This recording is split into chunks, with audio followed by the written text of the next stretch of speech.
매일 성경 묵상 나눔입니다. 12월 5일 화요일입니다. 오늘은 욥기 30장 1절에서 15절을 묵상합니다.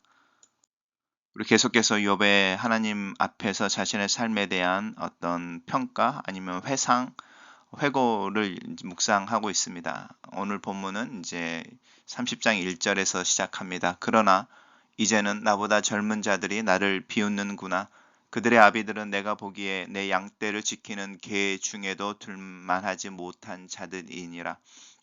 그들의 기력이 쇠잔하였으니 그들의 손의 힘이 내게 무슨 소용이 있으랴. 그들은 곧 궁핍과 기근으로 인하여 파리하며 캄캄하고 메마른 땅에서 마른 흙을 씹으며 떨기나무 가운데서 짠 나무를 꺾으며 뱃살의 나무로 먹을 거리를 삼느니라. 우리가 그들에게 소리를 지름으로 도둑같이 사람들 가운데에서 쫓겨나서 침침한 골짜기와 흙구덩이와 바위굴에서 살며 떨기나무 가운데에서 부르짖으며 가시나무 아래에 모여 있느니라. 그들은 본래 미련한 자의 자식이요 이름 없는 자들의 자식으로 고토에서 쫓겨난 자들이니라. 이제는 그들이 나를 노래로 조롱하며 내가 그들의 놀림거리가 되었으며 그들이 나를 미워하여 멀리하고 서슴지 않고 내 얼굴에 침을 뱉는도다. 이는 하나님이 내 활시를 늘어지게 하시고 나를 곤고하게 하심으로 무리가 내 앞에서 굴레를 벗었음이니라. 그들이 내 오른쪽에서 일어나 내 발에 덫을 놓으며 나를 대적하여 길을 애워싸며 그들이 내 길을 헐고 내 재앙을 재촉하는데도 도울 자가 없구나. 그들은 성을 파괴하고 그 파괴한 가운데로 몰려드는 것 같이 내게로 달려드니 순식간에 공포가 나를 애워싸고 그들이 내 품위를 바람같이 날려버리니 나의 구원은 구름같이 지나가 버렸구나. 우리 계속되는 욥의 탄식 또 호소의 본문을 묵상하고 있습니다. 그러나라는 말로 시작합니다. 어제 우리 묵상할 때 욥이 자신의 삶, 그 고난 당하기 전의 삶, 그 삶이 얼마나 의로운 삶이었고 하나님 앞에서 선의를 베풀고 또 정의를 추구하는 삶이었는지, 그래서 주변에 있는 사람들에게 영향을 미치고 또 그들의 존경과 또 이렇게 공손하게 대하는 것들을 경험했던 삶. 하지만 이제는 이제 이렇게 가는 거죠. 고난이 있고 이유 모를 고난이 왔고 내가 이제 웃음거리가 된다라는 겁니다. 나보다 젊은 자들이 나를 비웃는다. 내가 비웃음거리가 됐다. 근데 이 젊은 자들이 어떤 사람들이냐면 그들의 아비 이야기를 합니다. 고대에는 그들의 아비라고 하는 부분이 그 사회적인 신분을 의미하는 거니까요. 그러니까 이 젊은 자들이 어떤 자들인지를 그들의 아버지의 모습을 묘사함으로 설명하고 있는데, 양떼를 지키는 개들보다도 못하다. 그리고 그들은 힘이 없다는 거죠. 그래서 전혀 도움이 되지 않는다. 그리고 그들이 처한 그 가난이라고 하는 궁핍함이라고 하는 것은 뭐 우리가 보릿고개 이야기할 때 듣는 이야기랑 거의 비슷합니다.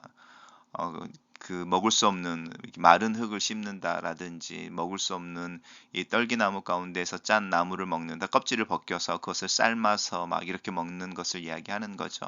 그리고 그들이 얼마나 궁핍하고 기근하고 또 비천했는지 사람들이 그들을 자신들의 커뮤니티나 이렇게 모이는 중에 두고 싶어 하지 않는, 그래서 그런 사람들이 오면 오히려 쫓아내 버리는, 이제 이렇게 그뭐 우리가 아웃캐스트라고 말하는데 극단의 그런 사람들인 거죠. 그리고 그들의 모습을 보면 마치 문둥병에 걸린 사람들이 사회로부터 격리되어져서 겨우겨우 살아가고 생존하기 위해 자신들만의 공동체를 만들고 그 극단의 어떤 빈곤함 속에서 살고 있는 모습과도 거의 비슷하고, 또 이 고토에서 쫓겨난 자들이라고 말하는데 그들에게 아무런 소유가 없는 이렇게 유랑하는 자들처럼 비참함에 대한 이야기를 하고 있습니다. 그런데죠, 그런 사람들이 이제는 나를 오히려 조롱하고 나를 놀려먹는다. 그러면 욥의 현재의 모습은 얼마나 비참한지 한번 상상해 보시면 좋겠습니다. 그 이유를 욥은 이렇게 설명합니다. 하나님 내 활시를 늘어지게 하고 나를 곤고하게 하심으로 무리가 내 앞에서 굴레를 벗었다. 그러니까 내 앞에서 이제 전혀 긴장하지 않는다. 나를 의식하지도 않는다. 내가 노름 웃음거리 장난거리가 돼버렸다. 그 이유는 하나님이 나를 고난 가운데 주시고 이 환난 가운데서 내 힘을 뺏어 버리셨기 때문이다라는 거죠. 그래서 이 세상 사람들이 다 멸시하고 질시하는 자들이 나에게 와서 오히려 나를 괴롭히고 있는데도 나를 도울 자가 없으니 나는 얼마나 더 비참하고 곤고한 자이냐. 이렇게 이야기합니다. 그리고 그들이 나를 둘러싸고 이렇게 침략해 오는 군대 군사들처럼 나를 할 때 이 공포라고 하는 부분입니다. 그렇게 했을 때 욥이 느꼈던 그 공포라고 하는 부분, 그들이 내 품위를 바람같이 날려버렸다라고 하는 그 자괴감, 이런 부분들, 나의 구원은 구름같이 지나가 버렸구나. 이 그 현실에 있어서 정말 욥의 이 외로움, 쓸쓸함 이런 모습들을 구구절절 표현하고 있습니다. 단락을 요약해 보겠습니다. 욥은 현재 고난을 경험하기 이전의 삶을 회상하며 존경과 인정을 받던 삶이 이제는 조롱과 멸시를 당하는 형편이 되었음을 탄식한다. 이렇게 정리해 봤습니다. 욥은 과거에 자신과 함께 하시면서 힘과 영광을 주셨던 하나님이 이제는 자신을 괴롭게 하시고 모든 힘을 잃어버리게 하셨다라고 탄식합니다. 하나님이 자신을 이렇게 비참하게 하셨기 때문에 이 세상의 가장 비참한 사람들에게서도 자신의 조롱을 받는다고 탄식하고 있습니다.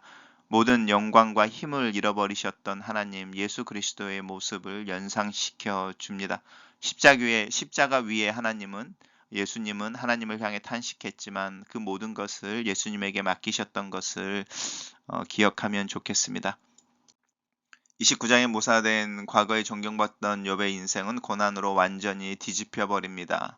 공동체의 모든 사람에게 존경을 받던 욥은 이제 사회의 가장 밑바닥을 이루며 사회에서 쫓겨난 불황자들에게도 조롱과 침뱉음을 당합니다. 모든 것을 잃은 욥의 행색이 그런 자들에게조차 무시를 당할 만큼 비참한 것이기 때문일 것입니다. 또한 신에게 저주를 받을 정도로 큰 죄를 지은 자라는 사회적인 낙인도 분명히 있었을 것입니다. 인간 세상의 시각과 가치관으로 욥의 고난을 공감할 수 있는 사람은 아무도 없습니다. 이 말은 오직 하나님만이 욥의 상황을 아시며 사람들이 뭐라 하든지 욥의 의로움을 판결하실 것이라는 의미이기도 합니다.